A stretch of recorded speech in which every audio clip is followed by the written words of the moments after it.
We've been explaining for a while, and we know you've been hearing, that all this sifting and sorting of life has caused you to create a vortexual version, a vibrational version. And most of our physical friends, even those who have been listening to us for quite a long time, they really don't accept the realness of this vibrational reality until it manifests.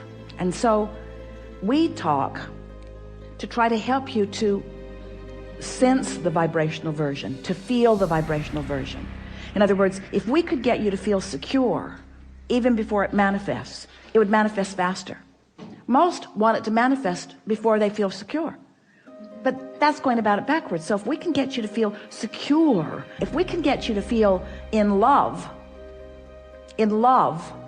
before the person shows up, the person will show up.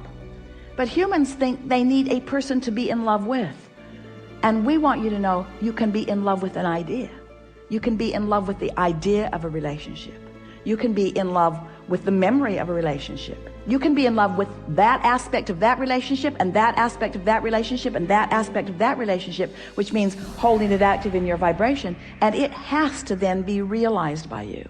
So this realization recently, the way we are describing it to you, maybe to help you understand it, but since you sometimes don't accept the vortexual version, then the grid version isn't easy to follow either, but we're going to give it to you anyway.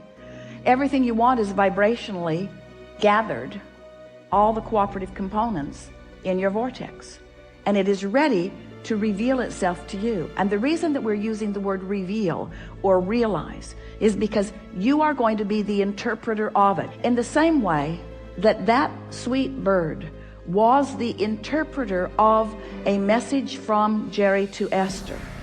There are interpreters all around that are ready to interpret the message to you. Humans, we're not just talking about birds. We're talking about experiences. We're talking about financial forces. We're talking about ideas that flow to you. There's all kinds of manifestation that occurs once the vibration of your grid, which means your practice day-to-day vibration, is closer to the vibration of your vortex. It just has to be, you see. And you've lived pieces of that. When you finally made the decision that you were going to do something different, that decision was your grid filling in. That was you having asked and asked and asked, getting the vortex going and going and going, and at a moment of little or no resistance, that determination came to you and you knew what you were going to do. Remember how clear you felt? In fact, you're still feeling sort of clear about it because you were wanting to convince us all of that turning point here and now. So turning points, you like the word turning points? Turning points are often the grid filling in with an idea that you are now ready for. It's not that the idea isn't there. It's that you're not ready for the idea. It isn't that you're not ready for the idea because you don't want it, because you do. It's because you're not ready for the idea because you're not a vibrational match to the desire. You're a vibrational match to the absence of the desire. Feel the difference? So you ready yourself for what's in your vortex by feeling better. And you feel better by leaving out the things that don't feel good and focusing on the things that do feel good. So it is this simple. Take the handful of things that feel good and just run them into the ground. You ever had a good joke that you just want to tell to everybody? Pretty soon you're repeating it again to the same people, and they're saying, dude, I heard that. I laughed the first 5 times. It's over for me. But you know how fun it is to get hold of something that feels good, that you can delight yourself and others with. Well, this is the same sort of thing. Get a handful of those things that are delightful to you and just play the loop again and again and again and again and again. Let it be your basis of attraction. Let something that delights you be the loop that you play that keeps your grid in this high vibration so that what's in your vortex can show up now and now and now and now and now. And do you know what happiness is? Happiness is being in that place where you're the receiver of the right idea at the right time. Happiness is being in that place where something occurs to you at the most opportune moment. Happiness is being at the top of the stairs. You're getting ready to walk down. You don't know it, but your heel is caught in the hem of your pant leg. And you are about to take a header down the stairs. But the broader part of you knows that and gives you the inspiration to take hold of the railing. So when you go to move your foot and can't, you're stable. That's happiness. That's happiness. That's alignment. Happiness is moving in traffic and having an impulse to take this exit for no good reason other than you feel like it, or even taking it even though you didn't really mean to, because you turned your driving over to your higher power for a moment and you missed the traffic jam, or you missed the traffic congestion as a result of an accident. All kinds of things like this are happening to you all day, every day. But when you start deliberately being happy, deliberately beating the drum of things that feel good, deliberately discerning, deliberately molding yourself into better and better feeling places, when you do that deliberately and those things happen, now you have conscious awareness of it. If Esther had not had that conscious conversation with Jerry in the car right before she went to her room, the bird on the porch would have just been a bird on the porch. But it wasn't just a bird on the porch. She would have missed that if she had not been vibrationally up to speed. You see what we're getting at? So much of your world wants to chalk those kinds of rendezvous, coincidences, which is incidences that cooperatively combine. They want to call them coincidences in the attitude of luck or fate or chance. They don't understand that it's cooperative components coming together. In other words, people who are looking at things like that are wanting to call them happenstance, and we want to call them creation. And so when you get clear-minded like you are, and you understand how far you've come, and you have, and you realize how powerful your desire is, and it is, and then you deliberately focus upon the strongest desire that you have, which you spoke when you first sat down here, to be happy, to be happy, to be happy, to be happy.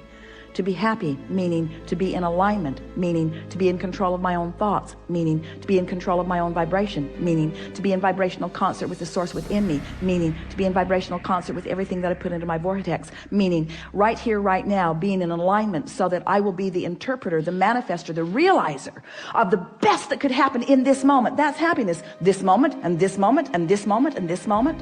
It's not saving up for a vacation. It's not putting up with all this stuff. It's not going to work all week long doing stuff I don't want to do so that I can get some money, so that I can finally go do something that I do want to do. Because when you get there to do what you do want to do, you're not happy because you haven't been practicing happy at work. You're not going to be happy on that vacation if you're not happy at work while you're earning the money to go on vacation. Are you? Don't you get on vacation and don't you just complain, it's too short, it's too short, I don't get to do this often enough, my flight was delayed, the weather wasn't good. In other words, you can't get there from there. You get to happy from happy. Well, Abraham, that helps a lot. So you're telling me that if I get happy, I'll be happy. Let me write that down. And if I get rich, then I'll be rich. I'll write that down too. We're saying you got to find a little piece of it. You got to fan the flame of it. And you got to not keep spitting the fire out with things that don't matter. And after a while, you'll get that momentum going. And you'll feel happiness, not just sometime, but you'll be radiating it. And then when someone says to you, what are you doing? The reason that they're asking is because you've got what they want. Every single person that wants every single thing that they want, whether it's a material object or a pile of money or a circumstance, an event, a relationship, everything that everyone wants is because they believe that there is happiness in there. There's happiness right here, right now, if you're in the right vibration. You know it. Haven't you ever gotten into that zone, that frequency, where everywhere you turned something good happened? Esther says that's what it's like hanging around with Barbara. She loves traveling with Barbara because it's happy everywhere. They walk up to a very controlling, very official at the airport, and she's barking at everyone. A man made the horrific mistake of letting his toe step over the line by an inch, and she put him in his place. Sir, step back.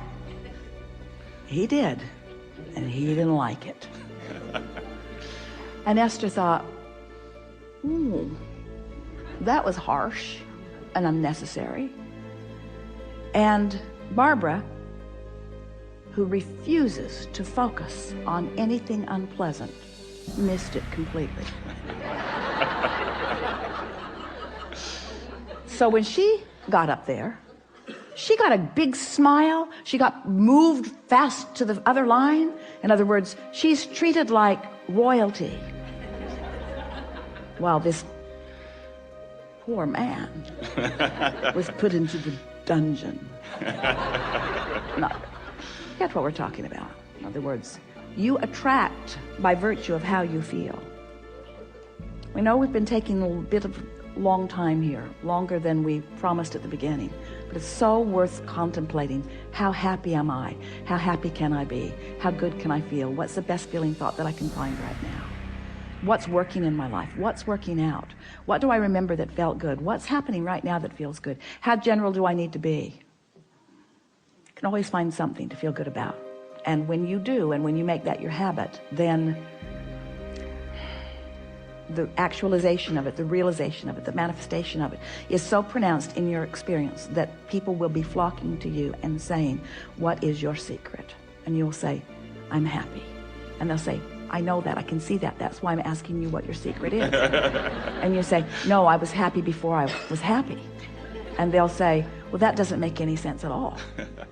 And you'll say, well, I purged unhappy thoughts from my experience by focusing on happy thoughts. Well, what do you mean? Well, I didn't actually purge them. I just started emphasizing the happy thoughts. I started making lists of positive aspects. I counted my blessings. I learned that in church. I counted my blessings one by one. And the more I focused upon them, the more that vibration was mine. And the more that vibration was mine, the more law of attraction put me in the vicinity where I could realize it. So life isn't happening to me, life is happening from me. I'm emanating the signal to which all life is responding.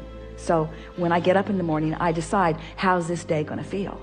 I'm going to feel intuitive, I'm going to feel inspired, and I'm going to feel connected, and I'm going to feel vital and alive, and I'm going to feel happy, and I'm going to feel confident, and I'm going to feel kind, I'm going to feel loving, and I'm going to be at the top of my game.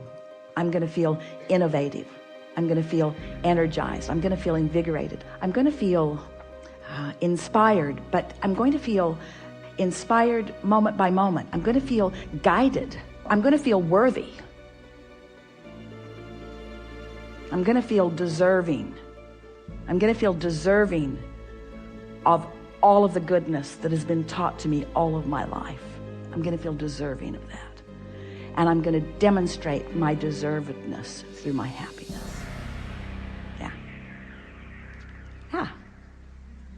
Thank you.